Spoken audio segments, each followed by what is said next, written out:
Salut à tous. Il se trouve que j'étais hier, samedi, en train de faire un peu de chute libre. C'est une de mes marottes et m'envoyer quelques shoots d'adrénaline régulièrement me fait un bien fou. La journée serait passée normalement si je ne m'étais pas lamentablement vaché dans un bel Acacia farnesiana. Autant vous dire que j'ai pris très cher. J'ai même eu la trouille de ma vie. Quoi qu'il en soit, j'ai réussi à me dégager de mon piège et avec les potes du club de parachutisme on a récupéré la voile qui heureusement n'avait rien eu. Là, autant vous dire que j'ai bien ressenti les effets de la gravité, de l'énergie cinétique, de l'importance de respecter les consignes sous voile et surtout que l'habitude est votre pire ennemi. Faire un bisou à un arbre couvert d'épines à 50 km/h, ça laisse des traces. Clopin clopant, je suis revenu jusque chez moi et j'ai décidé de vérifier un coup les publications YouTube. Et que vois-je? Mes amis, vous allez ici découvrir, de vos yeux ébahis, comment les complotistes cherchent à faire taire ceux qui s'opposent à eux. Alors je vous préviens, ça va être puant. Très puant. Aussi, pour égayer cette vidéo qui va être vraiment navrante, je vais vous proposer des photos que j'ai réalisées moi-même. Parce que visiblement, je suis trop nul en photographie pour avoir droit de critiquer le travail de Nofir. Je vous laisserai juger de l'affaire. Dans le descriptif de la vidéo, vous trouverez des liens vers les photos de Nofir. Je vous préviens que je rejette toute responsabilité concernant d'éventuelles lésions oculaires, nausées ou autres crises de fou rire incontrôlables. Dernier point, je m'attaque au pseudo, au compte YouTube.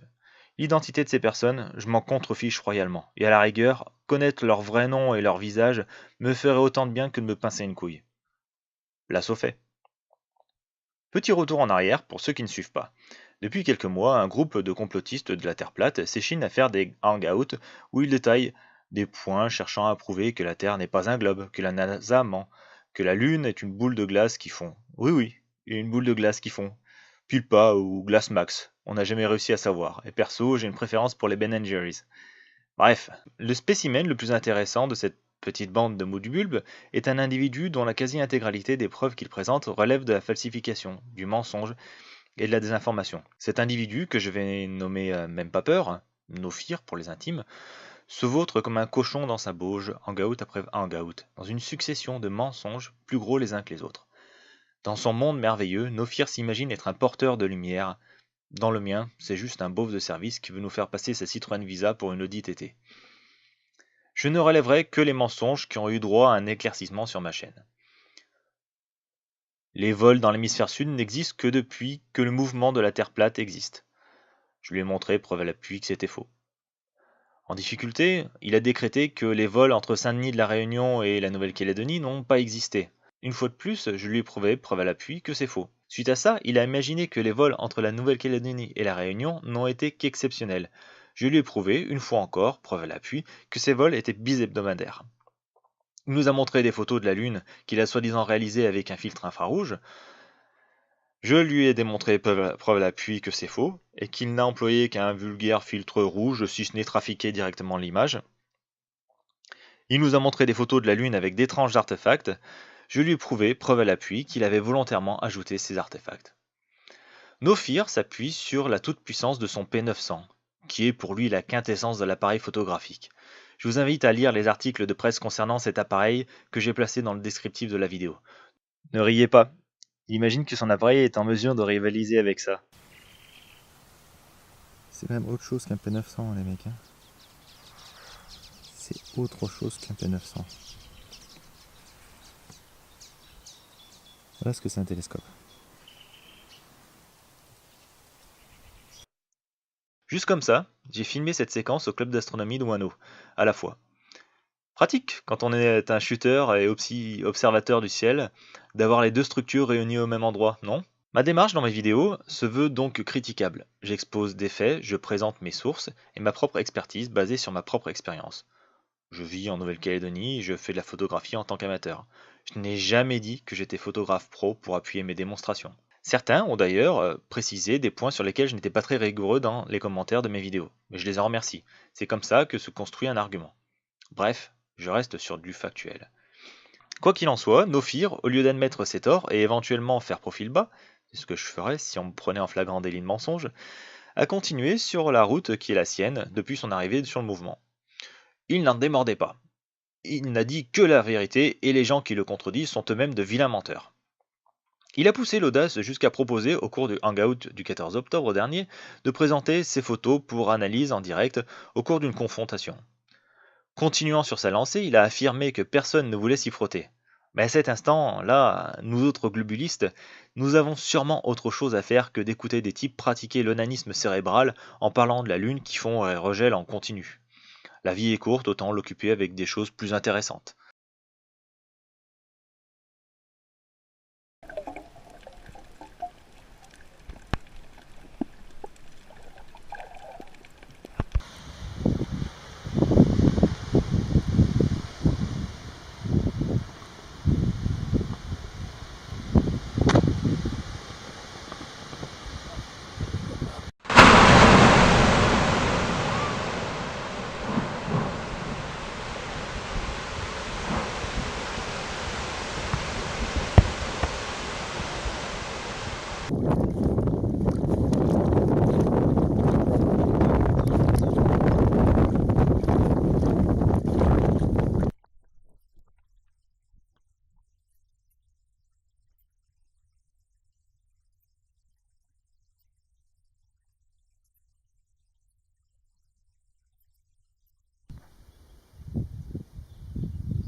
J'ai été prévenu de sa harangue et lui ai proposé, le 17, une confrontation entre lui et moi, et qu'à ce moment-là, il me présenterait ses photos et que je les analyserais honnêtement en direct. Sur ces entrefaits, Nofir a déposé une réclamation à YouTube pour violation des droits d'auteur concernant ma vidéo. Réclamation que j'ai contestée par voie légale étant donné que ma vidéo s'inscrit dans le droit de courte citation, fair use. Pour ce faire, on doit donner son nom et son adresse, ce que j'ai fait et que j'avais déjà fait. Et de toute manière, vis-à-vis de ma vidéo spéciale 1000 abonnés et mes 3 premières vidéos, il est très facile de connaître mon nom. Le prénom était assez simple à deviner, avouez-le. Un dialogue s'est alors engagé entre Nofir et moi concernant ces photos. Lui d'essayer de me prouver qu'il avait employé des filtres juste comme ça, innocemment, et que non, ça ne veut absolument rien dire. Et moi de lui dire que s'il me présentait des photos, je voulais avoir les brutes, afin de voir si les fameux artefacts qu'il désignait comme preuve de ses allégations étaient en effet présents sur les photos d'origine, ou rajoutés en post-traitement par ses soins, comme je l'imaginais. Le dialogue a été assez bref. Nofir a décidé de couper court en disant qu'il allait porter plainte contre moi pour violation des droits d'auteur, et que ses prochaines réponses se feraient par voie de justice. Il faut souligner que le pauvre chéri s'est plaint que je passais mon temps à l'insulter. Il faut croire qu'être en désaccord avec les complotistes, c'est les insulter. Je ne vois pas où est l'insulte quand on dit à une personne qu'elle ment et qu'elle escroque les autres. Surtout quand c'est foutrement vrai. Une insulte à leur intelligence, peut-être. Encore faudrait-il qu'ils aient reçu une giclée d'intelligence au moment de leur conception, ce qui n'est visiblement pas le cas. Bref, pour résumer la situation, Fred Aves, tu peux t'asseoir dessus mes photos, tu ne les verras pas. Et je ne veux pas de confrontation.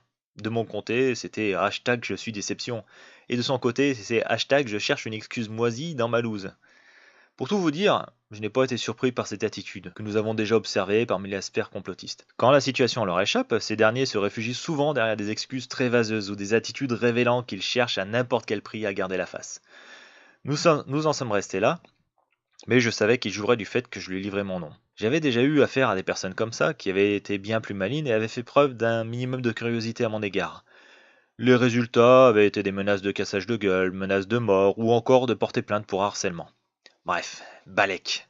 C'est aussi crédible que l'impassibilité d'une nonne devant une boîte de cierge neuf. Et puis m'en fous, parce que ma chaîne, elle est pas monétisée. En conclusion, je savais à quoi m'en tenir vis-à-vis de ce type d'individu, et autant vous dire, j'attendais même avec un peu d'impatience la suite des événements. La journée de samedi se passe douloureusement, et arrive le retour avec son cadeau de Noël. Nofir a décidé de fouiner sur internet dans le but de trouver des informations me concernant. Vous savez, cette manière de fouiner bien dégueulasse, un peu comme certains journaleux de la presse ordurière vont faire les poubelles des stars pour décrocher le scoop. Donc, comme un bon gros clodo crasseux fouillant dans sa poubelle, Nofir a cherché des informations pouvant m'atteindre personnellement, puisque je n'avais pas abandonné l'idée d'une confrontation directe. Et Nofir a trouvé un truc qui pourrait lui apporter la victoire. Et Nofir, tout heureux de sa trouvaille, s'est empressé d'aller la montrer à sa petite bande de clowns échappés des chapiteaux de Pinder. En juin, ma patente de photographe a été déclarée en liquidation judiciaire. Et il a trouvé cela super pertinent et malin de faire paraître dans le fil de discussion la déclaration de justice. Dans cette déclaration, il figure mon nom, adresse et autres infos personnelles, ainsi que la décision de justice. Pour ceux que ça intéresse, je reviendrai en fin de vidéo sur ce qu'est une liquidation judiciaire, ce que ça implique et la manière dont je me suis retrouvé dans cette situation, et surtout comment je m'en suis tiré. Vous allez voir que la justice est une sacrée chienne de temps en temps. Nofir s'est également empressé de diffuser l'affaire dans les forums platistes. Mais cerise sur le gâteau, son pote, son frère, sa copine Z, a trouvé marrant de faire une petite vidéo sur mon compte. Petite vidéo dont je vous poste un extrait ici. Vous jugerez de la qualité et du niveau intellectuel des personnages.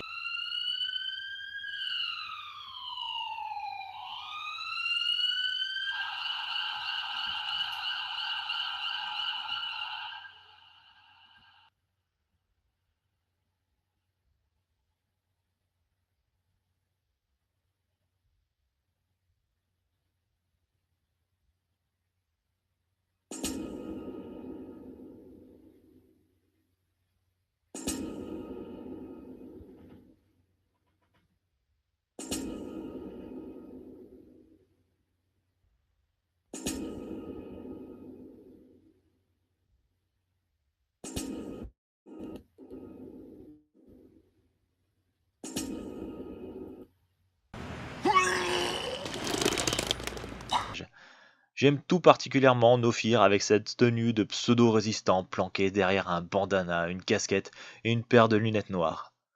Nofir, ouais. On dirait qu'il n'a pas peur. Un vrai guerrier. Rappelons aussi que Z est l'auteur d'une vidéo tout aussi pourrie où ils avaient employé des extraits de Hangout de notre bord pour nous accuser d'antisémitisme et de terrorisme. On voit vraiment où se situe le niveau de l'argumentaire de ces personnages. Ils pensent me toucher, et je ne cache pas que constater ce comportement chez mes semblables m'attriste toujours autant. L'humanité est bien sur son déclin, tant au niveau mental que moral. Mais au final, il m'a fait un merveilleux cadeau. Vous avez donc ici le parfait exemple du comportement ordurier des complotistes. Je ne les mets pas tous dans le même sac, étant donné que certains, choqués par cette attitude, ont eu la délicatesse de me prévenir. Je les remercie au passage. Mais observez comment un complotiste, un plateux de la trempe de Nofir ou Z, défendent leurs idées et leurs points de vue. Je n'aurais pas pu espérer une plus belle preuve du niveau de courage de ces personnes, qui, au lieu de défendre bec et ongle leurs photos et leurs misérables allégations, ont préféré se réfugier derrière une attaque des plus répugnantes.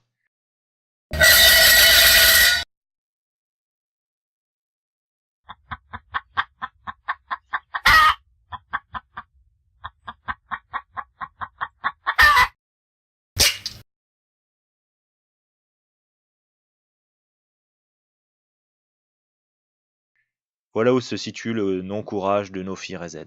Je ne comprends pas d'ailleurs pourquoi ces mêmes personnages se sont gardés de mentionner que j'étais auteur et co-auteur de 5 bouquins, ni même que j'étais un des rares à avoir réussi à photographier le mélifage noir dans son milieu naturel, mentionner les articles scientifiques où je suis co-auteur, ni même avoir récupéré mes nombreuses et affreuses photos pour prouver à quel point je suis un ignoble mystificateur, trop dérangeant sûrement. Et oui, merde, j'ai le droit ici de jouer la carte de l'argument d'autorité moisie. Mais rappelez-vous d'Effecator à ses débuts. Ne s'était-il pas fait harceler de la même manière? N'avait-il pas eu son identité révélée? N'avait-il pas eu à subir les appels téléphoniques et les menaces ou des tentatives d'intimidation? Remarquez que pour Nofir ou toutes ces petites lopes qui préfèrent larguer les identités ou les infos personnelles de leurs détracteurs, plutôt que de défendre leurs idées ou opinions, être le dernier maillon d'un cul-de-sac évolutif ne doit pas aider à la stabilité mentale. Merci à toi, Nofir. Merci à toi, Z. Car vous venez de décrédibiliser votre combat de Rantanplan de la plus belle des manières qui soit. Quel merveilleux cadeau. La preuve que la délation, la perfidie ou la lâcheté est 1000 fois préférable chez vous à une bonne confrontation où chacun expose ses arguments et ses preuves. Comme aveu de faiblesse, on ne pouvait pas rêver mieux. Cette vidéo est libre, vous pouvez la partager sur vos chaînes. Concernant la liquidation judiciaire. Une liquidation judiciaire est prononcée quand une entreprise est déclarée en cessation de paiement, ce qui n'est pas mon cas. J'ai eu seulement la mauvaise idée de jouer à la forte tête avec les services fiscaux. Donc, contrairement à ce que disent Nofir et Z, ce n'est pas parce que j'ai échoué dans mon activité professionnelle que j'ai été condamné, mais parce que je n'ai pas payé les bonnes personnes le fisc, au bon moment. Malheureusement, si mon endettement s'est de plus croisé avec une administration qui n'a pas fait son travail, saisie sur compte par exemple, et qui encaisse des chèques après un procès, vous aboutissez à une liquidation judiciaire sans pouvoir contester. La justice, c'est un peu une chienne des fois, hein. Bon, après, je l'ai cherché. Une fois que la machine est lancée, c'est trop tard. L'avis est diffusé dans le journal local, le liquidateur bloque vos comptes et fait une évaluation de vos biens, les biens de la société.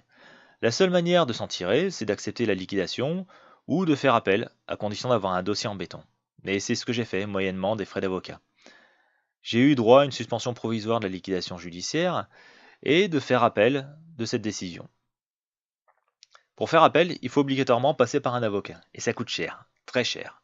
Il faut savoir que ces derniers refuseront de vous défendre si vous ne pouvez pas les assurer que vous pourrez payer. Autant dire qu'il y en a certains qui se sont retrouvés gravement dans la merde. Le liquidateur, devant mon dossier et ma bonne foi, ne s'est pas opposé à la suspension provisoire, ainsi que mon créancier, les services fiscaux. Merci les gars. J'ai donc pu continuer mon activité professionnelle jusqu'en septembre où la Cour d'appel a statué en ma faveur. Je vous rappelle la vidéo spéciale 1000 abonnés, hein, voilà. Ça je l'ai faite au moment où j'ai franchi le cap des 1000 abonnés et j'ai pas pris l'hélicoptère pour me faire plaisir, hein, je faisais des comptages. La liquidation judiciaire a été annulée en septembre.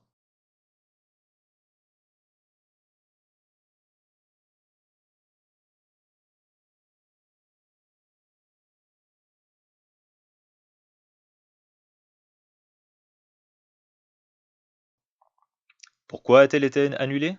Parce que d'un, mes créances avaient été couvertes par le chèque qui avait été encaissé par les services fiscaux, et de deux, ma société, expertise ornithologique et photographie de nature, dégage un chiffre d'affaires de 5,5 millions de francs CFP par an en moyenne, et ce depuis 2008, soit 46 000 euros net. Alors quel est le coût de faire appel d'une liquidation judiciaire?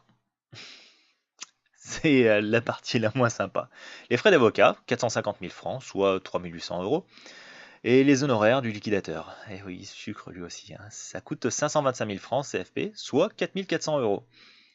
Pour ceux qui n'ont pas la chance d'avoir des fonds suffisants pour rembourser les créanciers, c'est la saisie des biens de la société, qui est vendue aux enchères, et qui épongera la dette. Et là, ça peut être dramatique. Moralité, on ne chicane pas avec les services fiscaux, on paye d'abord et on négocie après. Moralité bis, être rebellé contre l'administration fiscale, ce que j'étais, se retourne toujours contre notre gueule. Moralité 3. Vous foutez un doigt dans la machine judiciaire et c'est le bras qui se fait arracher. Tandis que les prédateurs satellites vont grappiller un peu la part du gâteau. Ça coûte cher. Ça coûte très très cher. Et quand on a les épaules solides, on s'en remet. Merci d'avoir regardé cette vidéo. J'espère qu'elle aura apporté quelques éclaircissements sur la manière de gamberger des complotistes et surtout sur leur grand courage, hein. Je vais terminer avec ma petite phrase fétiche, hein. N'oubliez pas qu'il vaut mieux savoir que croire, hein. Soyez sachant plutôt que croyant. Allez, à la prochaine!